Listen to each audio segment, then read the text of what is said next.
Coucou les amis, aujourd'hui je vais partir sur un petit concept de vidéo que j'avais encore jamais essayé. C'est le concept des hacks, hein, tout simplement, voilà. Et je me suis dit que ça pourrait être sympa de faire une vidéo qui présente une petite panoplie de hacks pour nous, personnes autistes. Alors évidemment, si tu n'es pas autiste, si peut-être un autre trouble, le TDAH ou même, je sais pas, n'importe quoi, que juste tu te reconnais dans ce qu'on raconte dans les vidéos toutes les semaines ici, dans ce qu'on-là, j'ai envie de te dire bienvenue. Et je suis sûre qu'il y a des hacks qui pourront t'intéresser, où tu pourras te dire mais vas-y, moi ça m'intéresse de fou. Et même si t'es totalement neurotypique, genre on s'en fout, venez tous les gars comme vous êtes. Et c'est pas parce que je parle majoritairement d'autistes que tout le monde n'est pas bienvenu ici, ok? Alors j'ai un énorme bruit pour m'accueillir d'hélicoptère qui va arriver. Je suis vraiment désolée. Un jour les gars, je vous le promets, entre vous et moi c'est promis, je vais m'acheter un petit micro comme ça que je peux me mettre, comme vous entendrez seulement ma voix et pas les bruits environnants. Parce que c'est tellement déprimant quand je suis au montage et que j'entends le vent, que j'entends les hélicos. C'est horrible, bref. Commencer avec les petits hacks que... Alors, avant qu'on commence les hacks, ok? Parce que ça c'est un truc que j'avais pas rajouté dans mes notes que j'ai sur mon iPad ici. Mais regardez, je me suis acheté un pull, mais il est tellement doux et confortable. Je suis fan, je suis hystérique les amis. Regardez, alors la marque c'est Bobo Chose, si je prononce bien le nom de la marque. Et regardez, il y a des lunes dessus, c'est violet, puis il y a des petites lunes dessus. Et c'est doux et c'est bien chaud. Ah, je suis surexcitée. Je l'adore les gars, c'est un truc de fou. Donc voilà, j'ai décidé que cette année c'était une de mes résolutions pour l'année 2023. Je me souviens plus de l'année 2023. C'était d'acheter des vêtements qui sont faits par des marques responsables, etc. Qui soient peut-être un peu plus chers, mais qui soient vraiment de bonne qualité, que j'aime vraiment. Et donc, bon, j'avais commencé avec ça pendant les soldes. Donc voilà, c'est pour ça. Je sais pas, j'avais envie de vous en parler parce qu'il y a parfois des gens parmi vous qui me demandent si j'ai des marques à recommander qui sont confortables, etc. Notamment si on a des hypersensibilités sensorielles. Bref, et j'ai un gros coup de cœur sur ce gilet. Bref.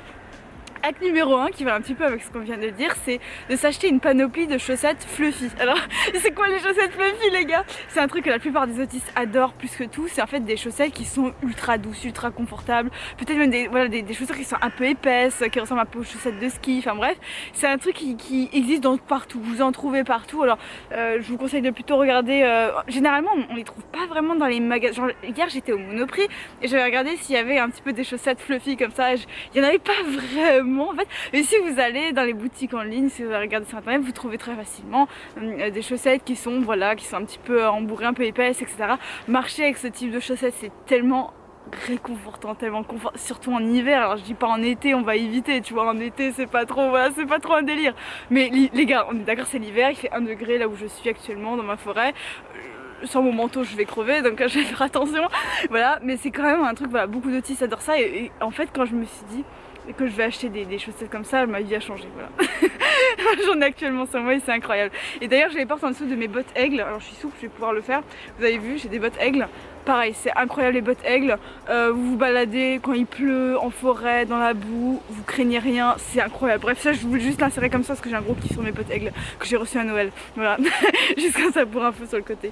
Ensuite, deuxième hack que j'ai noté, c'est écouter des bandes son qui ont un rapport avec votre intérêt dans les moments nuls de votre vie. Alors, je m'explique, les moments nuls de votre vie, je parle pas de n'importe quel moment nul, je parle de tous ces moments où vous êtes dans un état, bon voilà, par exemple vous prenez les transports, vous faites vos courses dans un supermarché, vous êtes en chemin vers, je sais pas, un rendez-vous de médecin où vous n'êtes pas trop de bonne humeur pour y aller, tous ces moments un petit peu, voilà, où finalement vous vagabondez dans vos pensées, vous n'êtes pas forcément de bonne humeur finalement parce que bon, quand on est dans le transport généralement c'est pour aller taffer, c'est pour aller dans un endroit où on n'a pas trop envie d'aller, ça dépend évidemment, si vous partez en vacances c'est complètement différent, mais tous ces moments un peu, voilà, où vous êtes un peu dans le vague, mettez vos écouteurs, alors attendez les gars 2 secondes. Voilà, alors j'avais fait dans ma vidéo de Noël un énorme pan de la vidéo sur ces écouteurs Samsung. Sachez que j'en suis toujours aussi fan, même après 1 mois d'utilisation. Voilà, c'est des écouteurs, c'est les Buds Pro de Samsung qui font une réduction de bruit incroyable. Bref, moi je me sers de ces écouteurs là pour faire ça, mais dès que maintenant je suis dans les transports ou que tout simplement j'ai un moment creux comme ça, je mets mes écouteurs et je mets des sons en fait de... Alors soit je mets un podcast sur les sujets qui me passionnent en ce moment, soit je mets tout simplement des bruits d'animaux parce que par exemple à un moment j'adorais les vaches, j'adore toujours les vaches, c'est un animal que je trouve fascinant, bref, et mettre des sons d'un champ où il y a des vaches à l'intérieur, ça m'apaise, mais un truc de fou, et en fait ça rend le moment nul super agréable et en fait vous avez envie de réitérer l'expérience. Votre cerveau se dit attends, on a passé un super moment à écouter des petits sons là comme ça, et en fait peut-être que pour les transports c'est l'occasion de s'évader comme ça au moyen de ces petits écouteurs. Alors je dis mes petits écouteurs mais n'importe quel casque hein, voilà. Et chez moi ça a été vraiment une révélation de faire ça. Parfois même je lis en même temps, je bouquine un livre qui me transporte dans un autre univers. C'est vraiment ce truc de s'évader dans les moments qui sont censés être nuls, voilà, un peu chiants, comme typiquement les transports ou les chemins vers des endroits que voilà, vous savez pas trop hein, forcément. Voilà, et donc forcément je me devais de le mettre dans les petits hacks. Ok, c'est parti, on passe au niveau suivant, le niveau 3. Non, le numéro 3 plutôt, c'est d'essayer le meuble mural de Ikea qui est, je sais plus comment ça se prononce, Calice, c'est ça hein, le nom du meuble. Je vous insère des images de toute façon, mais j'adore ce dispositif Ikea. Dès lors que j'ai appris son existence, j'en ai acheté 2. Alors je m'en sers que seulement d'un seul parce que ma chambre est trop petite et j'ai pas la place d'en mettre un deuxième. Mais c'est un truc génial parce qu'en fait moi je suis très mal organisée si je dois faire beaucoup d'efforts pour ranger mes affaires, trouver l'emplacement pour poser un objet, etc. C'est très compliqué pour moi de m'organiser, et donc il y a 2 objets littéralement qui ont changé ma vie, c'est ce meuble Scadis, puis évidemment mon grand sac Kabaya où c'est facile d'organiser ça. Bref, je vous en ai déjà parlé dans la vidéo. Je vous en ai déjà parlé dans la vidéo de Noël, voilà, ça y est. Mais ce Scadis, ouais, je pense que j'en ai vraiment jamais vraiment parlé dans la chaîne, et c'est vraiment génial parce que quand je rentre chez moi, je me pose devant, je vide mon sac et en fait tous les petits objets que j'utilise au quotidien, que ce soit mon casque, que ce soit même mes petits écouteurs, mon badge pour le taf, mes clés pour le taf aussi, n'importe quoi, tout ça je le suspends en 2-2. Mes chouchous aussi parce que j'utilise énormément de, voilà, au taf je suis obligée d'attacher mes cheveux. Tout ça je le pose directement quand j'arrive chez moi, hop, je me pose devant ce meuble, je pose mes affaires, etc. Et tout est organisé et visible et facile à comprendre pour mon cerveau, et du coup je perds beaucoup moins mes affaires, je perds beaucoup moins de temps quand je pars de chez moi le matin, quand je rentre chez moi le soir je suis beaucoup moins perdue aussi. Enfin bref, ça a vraiment changé la vie ce meuble, donc je vous encourage fortement si ça vous intéresse, si vous avez des problèmes d'organisation, de fonction exécutive, pardon, je vous conseille vraiment d'essayer, c'est incroyable. J'ai vraiment gros coup de cœur, et puis c'est Ikea donc ça coûte vraiment pas cher. Voilà, ça donne un peu d'investissement au début parce qu'il faut réfléchir, attends je vais mettre quoi, je vais organiser comment, ça prend un peu de temps au début, ça m'a pris un peu la tête, mais une fois que c'est là, c'est un bonheur, un régal, et ça me change la vie, donc je devais en parler, c'était obligé. Voilà, ensuite point numéro 4. C'est un truc que j'ai pas encore fait mais que je vais mettre en place très prochainement dans ma vie, je suis très heureuse de ça. C'est de créer dans votre maison, dans votre intérieur, dans votre là où vous vivez quoi, tout simplement, une corbeille à Steam Toy. Voilà, c'est aussi simple que ça, vous achetez une corbeille, je sais pas, n'importe où, n'importe quel magasin, vous achetez un panier, un corbeille, une boîte, je sais pas quoi, et vous le remplissez de divers Steam Toys que vous aimez. Alors voilà, soit vous achetez des packs de Steam Toys, soit vous les choisissez un par un, soit vous mettez déjà les Steam Toys que vous avez déjà et vous les mettez dans une corbeille, et voilà, chaque matin avant de partir, de sortir de chez vous, etc. Vous choisissez votre petit Steam Toy, tout est organisé au même endroit, et vous avez, voilà, vous pouvez varier les plaisirs en fonction des journées. Ça c'est vraiment un truc que j'ai envie de faire, que j'ai envie de mettre en place, au lieu que ça traîne partout chez moi, que ce soit random. J'avais envie de vraiment concrétiser le fait que j'ai ma boîte à Steam Toy, voilà. C'était un petit conseil un peu nul, mais comme ça fait partie de mes préoccupations du moment, je dirais, voilà. J'avais envie de le faire maintenant, de en parler. Ok, ensuite numéro 5, faire un mood board sur vos intérêts P. Alors ça, ouais, ça c'est vraiment un truc cool à faire. Si vous regardez un peu les gens qui font du développement personnel sur les réseaux, vous avez un concept qui est très populaire, qui est le mood board, ou je sais plus, le vision board ils appellent ça, ouais, le vision board. Vous tapez vision board sur YouTube, sur Pinterest, sur Instagram, n'importe où, vous allez trouver, vous allez comprendre de quoi je parle. Et en fait les gens qui font du développement personnel aiment ce concept parce qu'en fait ça leur permet de visualiser la vie qu'ils rêvent d'avoir. Donc ils ont comme ça un panneau de photos où ils voient en fait tout ce qu'ils aiment, et ils se disent ah c'est pour ça que je bouge au quotidien, c'est pour ça que je dépasse mes limites chaque jour. Bref, en fait c'est pas dans cette visée là que je voulais vous conseiller le mood board, c'est surtout pour vous donner la bonne humeur quand vous vous réveillez, quand vous rentrez chez vous, quand je ne sais quoi. Vous le mettez dans un endroit, dans une pièce où vous passez souvent devant, ou même vous en faites le fond d'écran de votre iPad ou de votre ordi ou même votre téléphone, et en fait vous mettez plein d'images de ce que vous kiffez plus que tout. Si vous par exemple vous êtes passionné de requins, vous prenez une sélection de vos photos préférées de requins, vous les mettez tous sur un board, sur un panneau comme ça, vous les imprimez, vous les mettez côte à côte et vous passez régulièrement devant et ça vous donne le sourire, ça vous donne un petit coup de dopamine à chaque fois que vous passez devant. Moi c'est un truc que je fais énormément avec mes peluches, hein. Moi je suis une énorme fan de peluches, j'adore mes peluches mais à un point inimaginable et ça c'est vrai depuis que je suis toute petite. Voilà, et en fait quand je dispose mes peluches de manière à ce qu'elles soient bien visibles dans ma chambre, dans les pièces où je vais et tout, des fois je les engage, je leur dis mais vous m'empêchez d'être de mauvaise humeur les gars, c'est un truc de fou. Voilà, ma peluche Donald, ma peluche de baleine, enfin bref vous avez vu un petit peu tout ce que je vous ai montré sur mes divers réseaux. Donc voilà, donc je vous conseille de faire aussi ça donne vraiment la pêche, la bonne humeur et ça coûte pas grand chose à faire, c'est même fun à faire, donc essayez-le, ça peut valoir vraiment le coup. Voilà.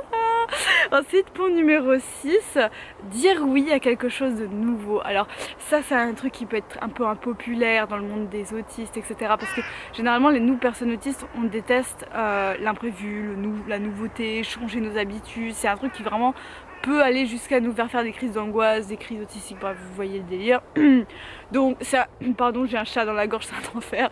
Voilà, mais c'est juste pour dire que oui voilà, du coup on s'enferme parfois dans des routines qui sont extrêmement strictes, extrêmement, voilà, alors ça dépend des autistes, il y a des autistes qui ont des routines beaucoup moins strictes, qui sont beaucoup plus flexibles que d'autres bien entendu, et d'ailleurs j'ai envie de dire c'est un peu mon cas. Moi j'arrive à être assez flexible même si je préfère largement des bonnes routines, mais voilà, mais c'est juste pour dire que bon, généralement quand on est autiste on a tendance, un peu importe notre cas, à s'enfermer dans quelque chose de très redondant, de toujours la même chose, toujours voir les choses de la même manière, et du coup on ne s'ouvre pas à des choses qui pourraient nous plaire et en fait qu'on n'a jamais essayé en fait tout simplement. Et en fait je vous demande pas de complètement chambouler votre routine ou quoi, mais dites-vous tiens, est-ce que je pourrais pas tenter un truc nouveau quoi, genre est-ce que je pourrais pas cet été tenter un stage de yoga, je me sens comme ça. Voilà, peut-être je suis une retraite de yoga ou une retraite de méditation, un truc que j'ai jamais fait, ou je sais pas, peut-être je pourrais essayer un nouveau sport ou un nouveau loisir créatif, genre dire oui à quelque chose de nouveau et mettre un peu de ça dans votre vie. J'arrive pas à trouver un mot, du coup je fais un geste ridicule. Les gars, non mais pardonnez-moi les gars, être youtubeur c'est pas toujours facile, voilà. Ensuite, bon, je pense que vous avez compris l'idée, donc on va passer au point suivant.